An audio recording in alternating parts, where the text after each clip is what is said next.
Collagen supplements గురించి మనం చాలా ఎక్కువగా వింటున్నాం కదా. చర్మ ఆరోగ్యానికి మంచిది, స్కిన్ షైన్ అవుతుంది, మోకాళ్ళ నొప్పులు తగ్గిపోతాయి, జాయింట్ మొబిలిటీ పెరుగుతుంది. ఇందులో ఎంతవరకు వాస్తవాలు ఉన్నాయి, కొలాజన్ సప్లిమెంట్స్ తీసుకోవచ్చా, ఇటువంటి వివరాలన్నీ మనం ఈ వీడియోలో చూద్దాము. కొలాజన్ అనేది ఒక ప్రోటీన్ అండి. ఒక మానవ శరీరంలో ప్రోటీన్ అనేది 20% వరకు ఉంటుంది. ఉదాహరణకు 70 కేజీలు ఒక మనిషిని తీసుకుంటే అందులో 11 కేజీలు బరువు మొత్తం ప్రోటీన్దే ఉంటుంది. మోస్ట్ అబండెంట్ ప్రోటీన్ ఒక మానవ శరీరంలో కొలాజన్ అండి. కొలాజన్లో 28 రకాల కొలాజన్లు ఉంటాయి. ఇందులో టైప్ 1 అనేది 90% వరకు మన శరీరంలో ఉంటుంది. కొలాజన్ మన చర్మం కింద ఉంటుంది, ఎముకల్లో ఉంటుంది, మజిల్స్లో ఉంటుంది. ప్రోటీన్, ఎంజైమ్స్, హార్మోన్స్ ఇవన్నీ కూడా ఈ ప్రోటీన్స్తోనే తయారవుతాయి. రెండు ఎముకలకి మధ్యలో ఒక జాయింట్ ఫామ్ అవుతుంది కదా. ఫర్ ఎగ్జాంపుల్ మీరు మోకాల్నే తీసుకోండి. మోకాల్ జాయింట్లో మనకి కార్టిలేజ్ అనేది ఉంటుంది. రెండు ఎముకల మధ్యలో కార్టిలేజ్ అనేది ఒక కుషన్గా పనిచేస్తుంది. కాబట్టి జాయింట్ మొబిలిటీకి ఈ కొలాజిన్ అనేది చాలా ముఖ్యము. కొలాజిన్ అనేది వయసు పెరిగిన కొద్దీ కొలాజిన్ తయారీ మన శరీరంలో తగ్గిపోతుందండి. కొలాజిన్ తయారవ్వడానికి ఫైబ్రోబ్లాస్ట్ అనే కణాలు మన శరీరంలో సహాయపడతాయి. కొన్ని ముడి పదార్థాలు ఉంటాయి, ప్రోటీన్స్, విటమిన్స్, మినరల్స్ ఇవన్నీ కలిపితే ఈ ముడి పదార్థాల నుండే మనకి ఈ ప్రోటీన్ కొలాజన్ అనేది తయారవుతుంది. ప్రోటీన్లో అమైనో యాసిడ్స్ అనేవి ఉంటాయి. మన శరీరంలో 20 రకాల అమైనో యాసిడ్స్ నుంచే ఉన్న ప్రోటీన్స్ అన్నీ తయారవుతాయండి. ఈ అమైనో యాసిడ్స్ని మనం essential amino acids, non essential amino యాసిడ్స్గా పిలుస్తూ ఉంటాము. ఎసెన్షియల్ అంటే మన శరీరంలో తయారవ్వవు, ఖచ్చితంగా బయట ఆహారం ద్వారా మనం తీసుకోవాలి. కొన్ని ఉదాహరణలకి ట్రిప్టోఫాన్, ఫినైలలనైన్, ట్రిప్టోఫాన్ ఇవన్నీ కూడా మనకి ఎసెన్షియల్ అమైనో యాసిడ్స్ అన్నమాట. ఈ అమైనో యాసిడ్స్ నుంచి ట్రిపుల్ హెలిక్స్ స్ట్రక్చర్ తయారవుతుంది. కొలాజన్లో ఉండే ముఖ్యమైన అమైనో యాసిడ్స్ ఏంటి అంటే ప్రోలీన్, హైడ్రాక్సిప్రోలీన్ అండ్ గ్లైసిన్ అండి. ఈ ప్రోలీన్ అమైనో యాసిడ్, ఈ హైడ్రాక్సిప్రోలీన్, గ్లైసిన్ ఈ మూడు కలిపి ఒక ట్రిపుల్ హెలిక్స్ స్ట్రక్చర్ తయారైతేనే మనకి కొలాజిన్ అనేది వస్తుంది. అందుకనే అందులో అంత టెన్సైల్ స్ట్రెంగ్త్ అనేది ఉంటుంది. మన కండరాలు, టెండాన్స్ వీటన్నిటికీ బలము కూడా ఈ కొలాజిన్ నుంచే వస్తుందండి.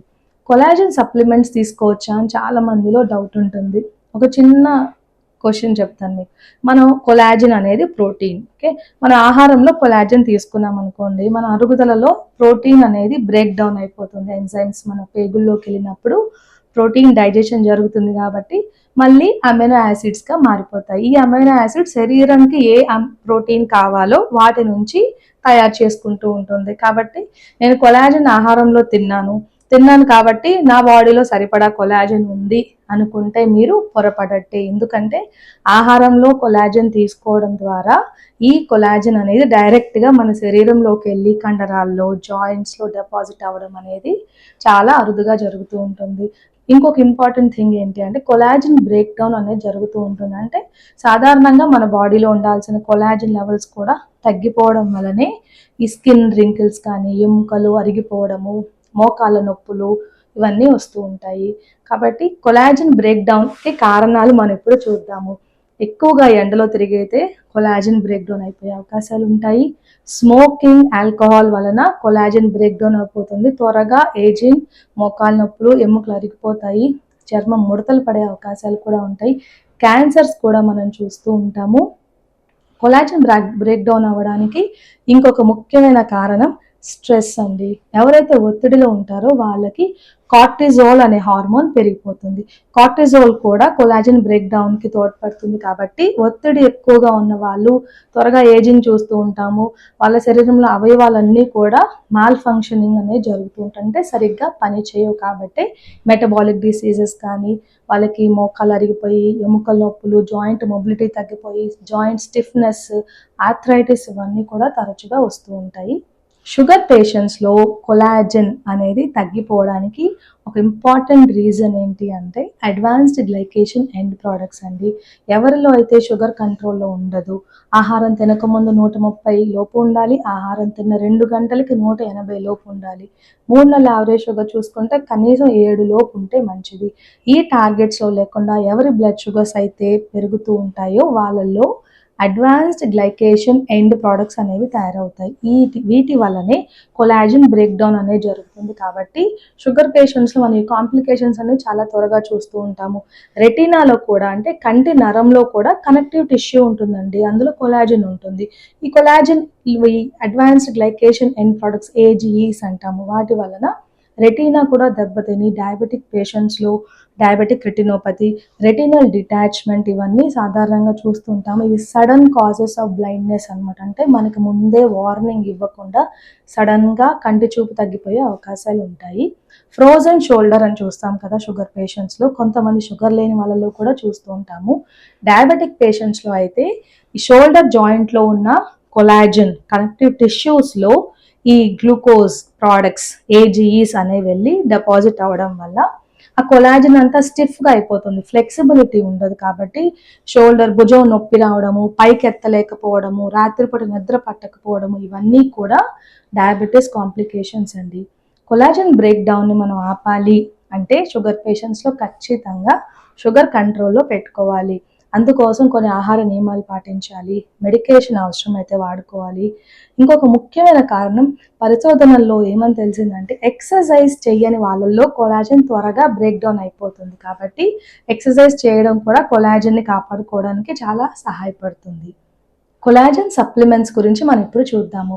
కొలాజన్ సప్లిమెంట్స్లో సాధారణంగా కొలాజన్ తయారీకి అవసరమైన అమైనో యాసిడ్స్ ఉంటాయి, కొన్నిట్లో విటమిన్స్ ఉంటాయి, విటమిన్ సి, జింక్, బయోటిన్ అనే కలిపి ఒక క్యాప్సూల్గా అమ్ముతూ ఉంటారు. కొలాజన్ సప్లిమెంట్స్ వాడే వాళ్ళలో స్కిన్ షైన్ అవుతుంది, మోకాలు నొప్పులు ఉండే వాళ్ళల్లో మోకాలు నొప్పులు తగ్గుతున్నాయి అని కొంత రీసెర్చ్లో తెలిసింది. కాబట్టి బెనిఫిట్ అవుతుంది, మేలు కలుగుతుంది అని మోకాలు నొప్పులు ఉన్న వాళ్ళకి, జాయింట్ మొబిలిటీ తగ్గిన వాళ్ళకి, అథ్లెట్స్ కొంతమంది కొలాజన్ సప్లిమెంట్స్ వాడుతూ ఉంటారు. స్కిన్ టోన్, స్కిన్ ఎలాస్టిసిటీ పెరగాలన్నా కూడా కొలాజన్ సప్లిమెంట్స్ వాడుతూ ఉంటారు. కానీ నన్ను అడిగితే మాత్రం ఈ అమైనో యాసిడ్స్ న్యాచురల్గా డైట్ ద్వారానే తీసుకుంటే మంచిది. కొలాజన్ తయారీ కోసం కొన్ని ముడి పదార్థాలు ఉంటాయండి. ఇది ఒక ప్రోటీన్ కదా, అది తయారవడానికి మనకి ఏం కావాలి, అమైనో యాసిడ్స్ కావాలి. కాబట్టి అమైనో యాసిడ్స్ ప్రోటీన్స్ మనకి ఎందులో దొరుకుతాయి, మరి కొంతమంది అంటూ ఉంటారు బోన్ బ్రాత్లో కొలాజిన్ ఉంటుంది, మీట్లో కొలాజిన్ ఉంటుంది, ఫిష్లో కొలాజిన్ ఉంటుంది, చికెన్ స్కిన్లో కొలాజిన్ ఉంటుంది, సీ ఫుడ్లో కొలాజిన్ దొరుకుతుంది అంటూ ఉంటారు.